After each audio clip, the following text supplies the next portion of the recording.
Here's the location big picture for the scenes shown in this video. Vancouver Island on the west coast of British Columbia. And the red marker shows the rough area of my hikes. Looking a bit closer at central Vancouver Island, here are the two subdivisions of the E&N Railway, shown by the little yellow boxes which are the mileage markers. Following the coastline is the Victoria Subdivision on its way up to Courtenay. But this video shows scenes on the Port Alberni Subdivision, which runs from Parksville, shown on the right side of this map, to Port Alberni. And the red line area shows the various parts that I've hiked that are shown in this video, between about mile 12.3 and about mile 30.2.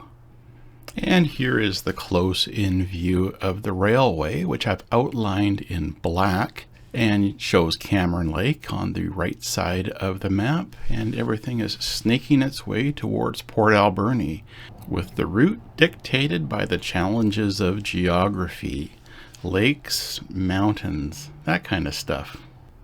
So, inspired by my love for autumn leaves photography, I did a series of hikes in this area from late September into October.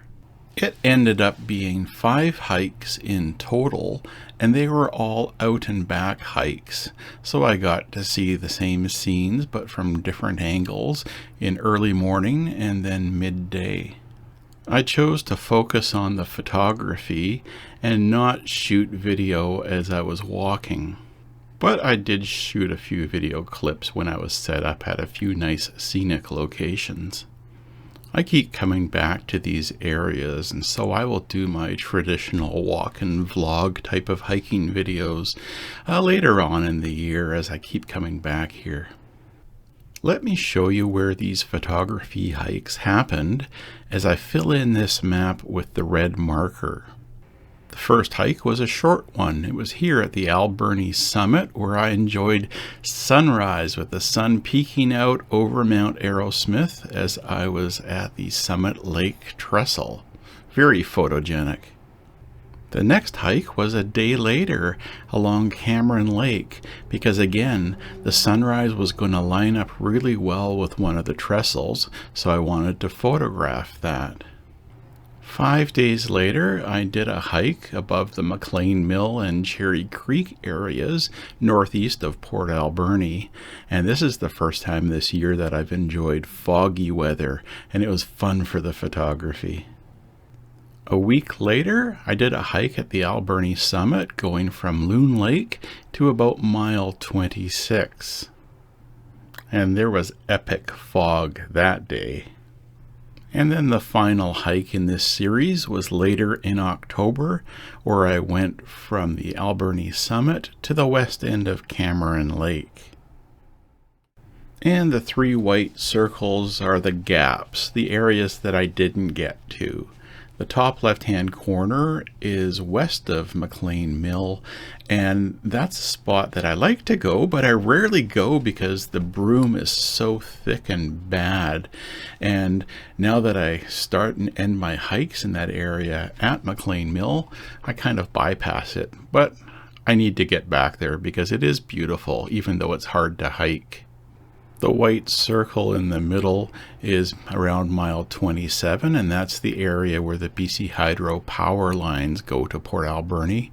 And that's just an area that I didn't get to on one of my hikes. Normally I would, but I was having too much fun doing foggy scene photography. I'll get to it another time.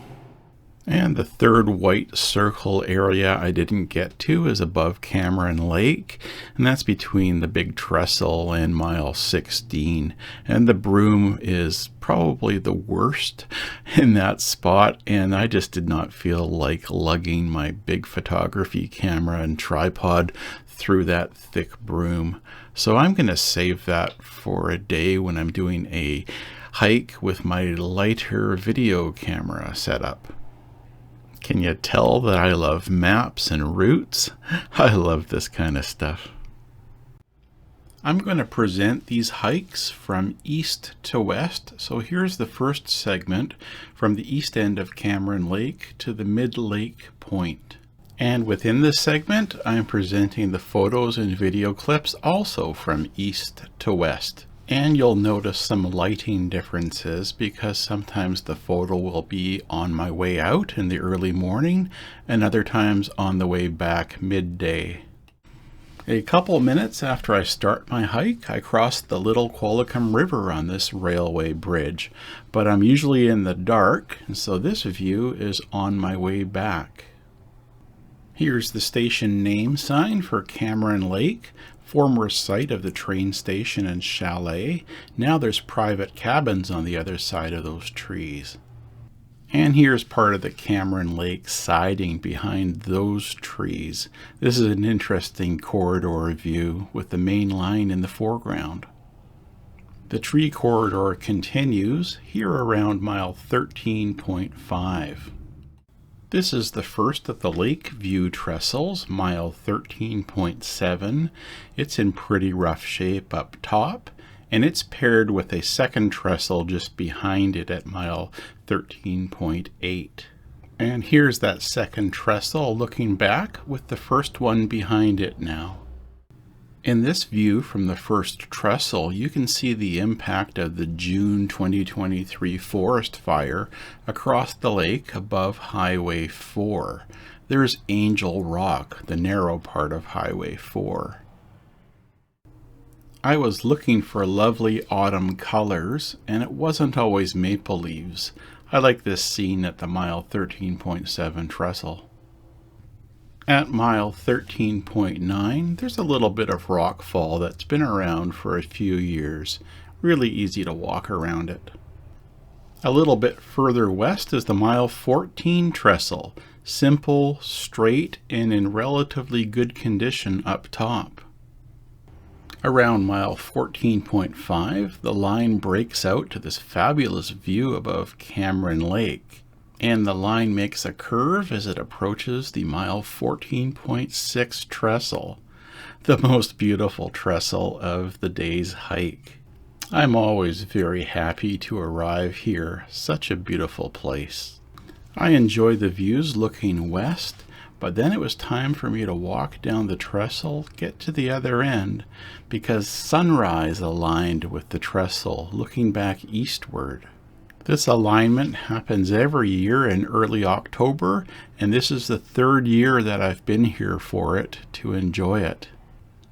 This was around the time of a full moon, so at the same time that the sun was coming up in the east, the moon was going down in the west, and so I went back down to get a westward view, and here's some sped up video of that with the moon steadily decreasing in the sky. The shadows are shortening as the sun gets higher in the sky, and I'm zipping around the trestle. Here's a closer look at the moon set as it gets closer and closer to both the cloud bank and the mountains. I like how it just gradually fades into the clouds in this sped up video view. It's such a beautiful area here above Cameron Lake. I had a lot of fun doing that video part. And here are a few photographs of the setting moon, nicely lined up above the trestle. And the sun continued to climb higher into the sky, and so I found different vantage points on the trestle to do some more photographs. At the west end of the trestle, there's a built-up area where trestle maintenance items like big timbers are stored, and you get a nice view of the side of the trestle here. And just a bit beyond the trestle in the broomweeds, I'm looking back eastward. This is as far west as I would go on that day. Here's the next segment from mile 16 near the west end of Cameron Lake to about mile 20.6 on the east side of the Alberni summit. Here's mile 16 with the empty post on the right side. The 16 marker disappeared a couple years ago, probably thanks to some souvenir hunters. This was my turnaround point on this particular hike. At mile 16.1 is what I call my low-light Mike tree. I call it that because the nice people that cleared this windfall a few years ago left a nice message that says, "Hello, low light." It's faded, but I can still read it. Near mile 16.2 is this damaged rail. It's the only type of damaged rail I've seen on my series of hikes this autumn. What appears to have happened is a windfall tree slid down the slope at a very high velocity, hit the rails, broke them, and pushed a fair bit of the rail in. Near mile 16.4 is this area of frequent rockfall from over the years, and you can see the pile of rocks on the left side that was cleared years ago. I love these scenes around mile 16.5, especially in autumn with the leaves on the ground and still in the trees, and the texture of the rock face is amazing. This area is high above the shore of Cameron Lake. At around mile 16.7, two good things happen. First, there's a nice peekaboo view of the west end of Cameron Lake, and second, the railway line is suddenly clear of vegetation overgrowth. That's because this is the area that was cleared as part of the fiber optic cable project a couple of years ago. This is the start of an 8-mile stretch of clear rails. The trestle at mile 17.5 is my favorite one in this area. It's got a nice curve to it, and as you can see, when it's late October, the autumn leaves are spectacular. It's a fairly tall timber frame trestle with a creek that the railway calls Mountain Creek running underneath. I love to set up my tripod on the edge of the trestle and have that looking down view at the creek below, resulting in a bit of disorientation to the viewer until they figure out they're looking down. I also like to flip the photograph using my computer and have that looking back in feel. There is no illusion. This really is a long way down to the bottom. And looking back eastward, the autumn leaves give another nice view as I say goodbye to this trestle and continue further west. Mile 18 has a post that is well hidden by the trees, shown on the left here, and just ahead is the mile 18.1 trestle, a short trestle that is only notable to me because the deck is in such poor condition. Here's a side view of the timber frame structure. For the fiber optic cable project a couple of years ago, planking was put on the deck in order to better distribute the weight of the workers and equipment as they crossed this trestle. At mile 18.8, a gully is crossed by this structure. They call it a compound bridge, and that's because it's various parts. The immediate foreground is a timber pile trestle. Then the middle is a half-depth girder bridge with those steel girders.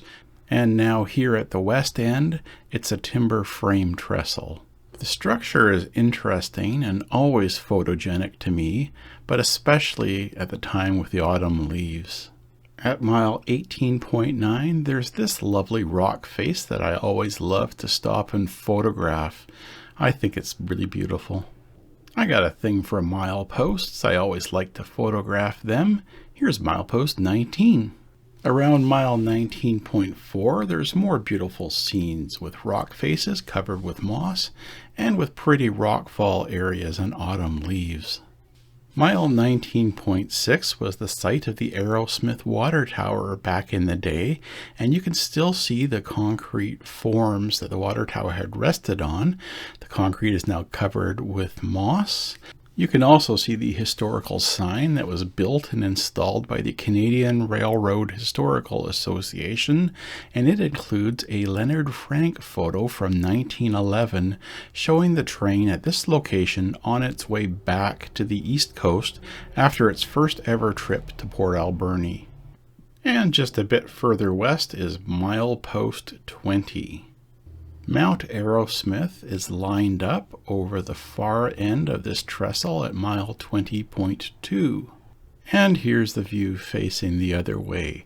It crosses a gully. There's no creek underneath. At the west end of this trestle, there's an area of continual rockfall. Evidence of prior year's rockfall is seen on the right-hand side, and current rockfall right in the middle of the tracks. The current rockfall gets cleared fairly regularly by regular people who use this corridor for recreational purposes. Beyond these rocks, the railway goes through a series of tight corners as it does the eastern approach to the Alberni summit. It's the same series of tight corners you see on the east side of the hump on Highway 4. Around the corner, the grade will be 2.1%, and then later 2.2% as it approaches Loch Arkaig summit. Here's the next segment of my hike from the east side of the Alberni summit to Loon Lake Trestle. It's a 2% grade as I'm in a rock cut just below Highway 4, which is out of sight above to the left of me, and I'm working my way towards milepost 21 at the summit that the railway calls Loch Arkaig. Summit Lake Trestle is at mile 21.4, and I arrived there at dawn and enjoyed the views in both directions. For the eastward view towards Mount Arrowsmith, the sunrise as it climbed over the mountain aligned nicely with the trestle, so I did various photographs enjoying this, and of course then I had to play with my dials on the camera, shortening shutter speed and just trying different lighting settings with my camera. I had fun. Here's the sun rising over Mount Arrowsmith. I've just been shooting photos for the last few minutes. This is something I just wanted to experience today, is the sun coming up and being in line with this trestle, which happens this time of year, late September, early October.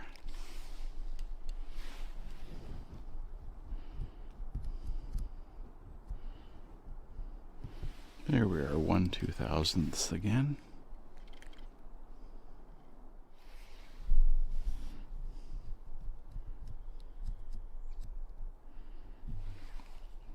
Let's take this right down to nothing. 1/12,800. 1/10,000th. Let's just gradually increase the shutter speed. Oh, that's nice. 1/3200th.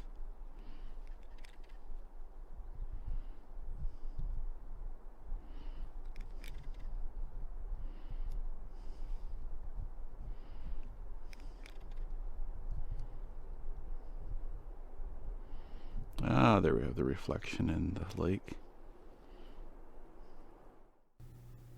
Then I continued westward for 0.4 of a mile to get to the next trestle. Here's the mile 21.8 trestle, the longest on the Port Alberni Subdivision. Crosses a swampy area here.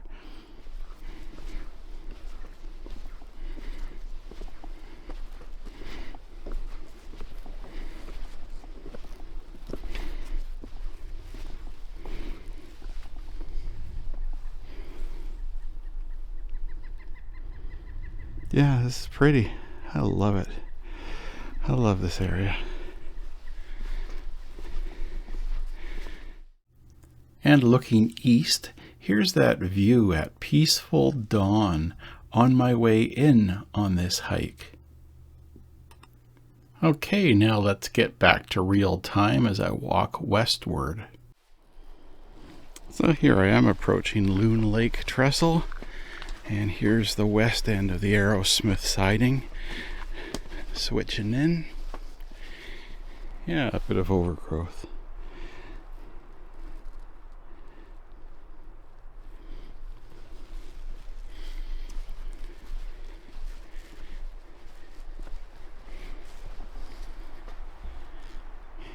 Good morning for fishing.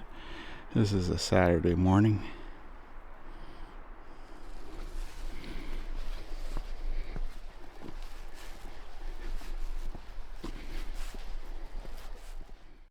This trestle just crosses the outlet corner of Loon Lake, right beside a natural dam. Yeah, beautiful.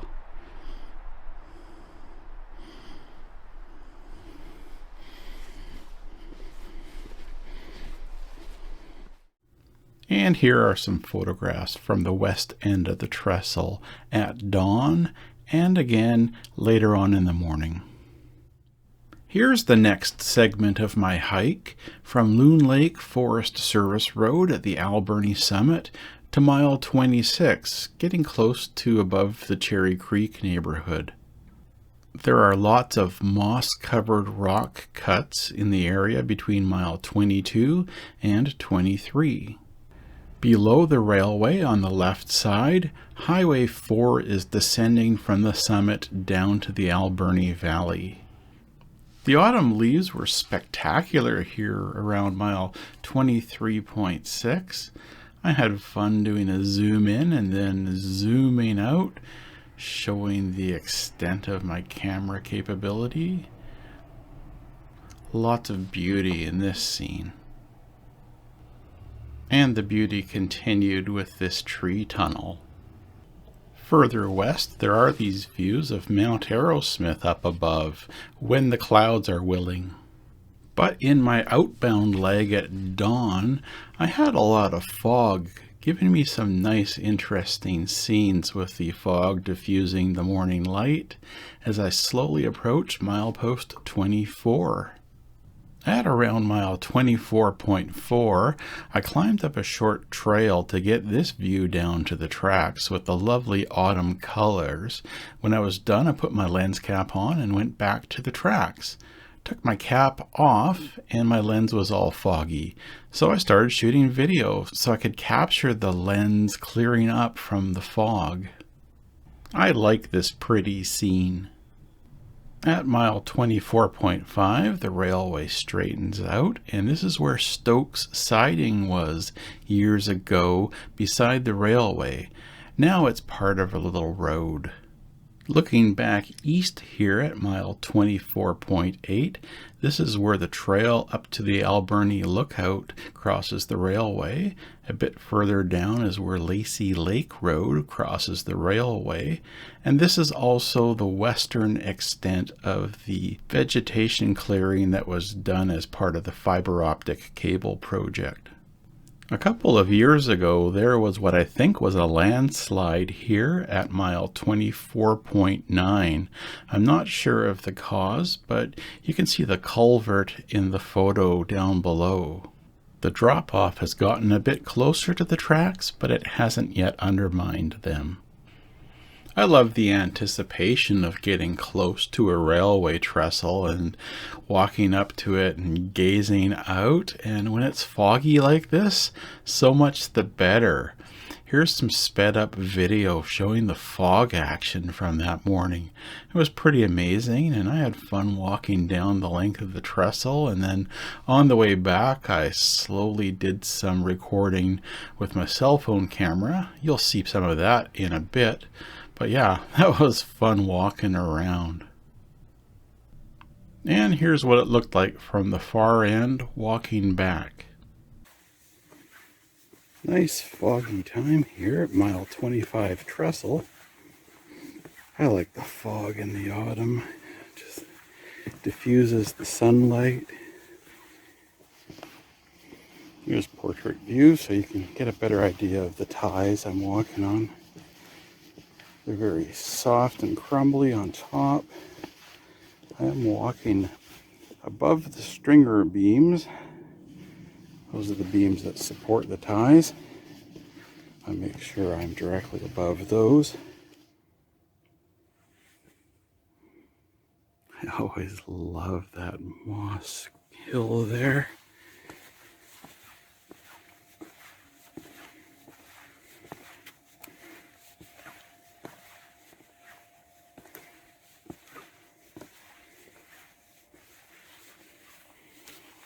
There's a nice gap, and you can see the stringer beam I'll step onto right there. Thick beams.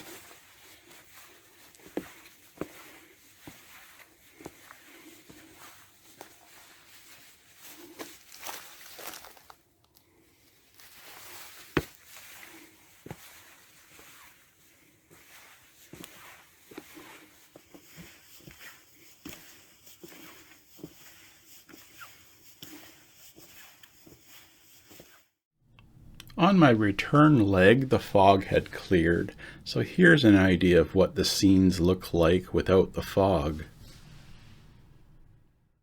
Back to the fog of my outbound leg as I leave milepost 25 at the trestle and continue westward to mile 26.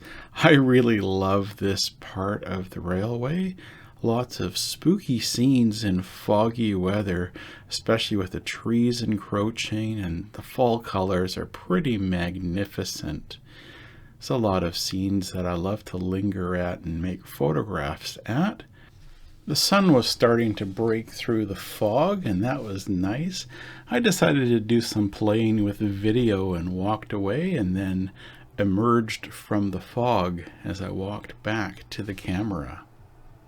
Hey, if I can make it look more spooky, that's a lot of fun. The spider webs help as well.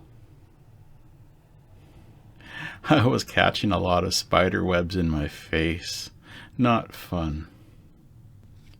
I had so much fun, though, lingering in these lovely scenic areas. And then I continued on westward, and there's still fog, and the sun was still working its way up and breaking through. Here's a scene on the way back when the fog was gone. And this gives you an idea of the overgrowth in some of these areas. And finally, I made it to milepost 26. That was my turnaround and the end of this segment. And now the final segment of this series, from mile 27.2, that's above Cherry Creek neighborhood, north of Port Alberni, to about mile 30.2, that's above the McLean Mill site. Normally, this scene at mile 27.2 has a view to the left down to Port Alberni, seeing the harbor, the industry there. But not today. This was a foggy day. At mile 27.3, these massive rocks mark a historical spot where before 1971 the grade was on the left side of these rocks, and that's because the railway went through there and crossed a gully on a trestle. Well, in 1971, they removed the trestle and rerouted the line to hug the mountain slope, shown here on the right. I like to walk in and see the original grade area, just lovely as we look down towards the gully. And here's the view looking back eastward. I had a lot of fun here in the fog, goofing around with my camera. Here's some sped up video showing the fog movement. I always enjoy hanging out for a little while in this area, so peaceful and full of railway history. It's good to have places like this to enjoy and keep coming back to. Back to the current rail line as it curves around the gully, and soon there's this lovely rock cut, lots of moss and autumn leaves, and in the morning I had fog, so photogenic. At mile 27.7, there's this area of historical rockfall. It's a really photogenic scene, and I always enjoy making photographs there from both directions. As usual, the fog helped. As I continued westward, the stunning scenes continued, including this large stump. It's been there for a few years. And then I get to milepost 28 and its lovely trackside waterfall. Between mile 28 and 29 are some lovely areas for autumn leaves with so many maple trees. And then suddenly you're at this bridge just before mile 29, again with lots of maple trees with the lovely colored leaves. And soon after, there's the post for mile 29. West of mile 29 is a beautiful forest scene leading to this, the track culvert. This is what it looks like from the side. Water passes through and the ties are supported by concrete.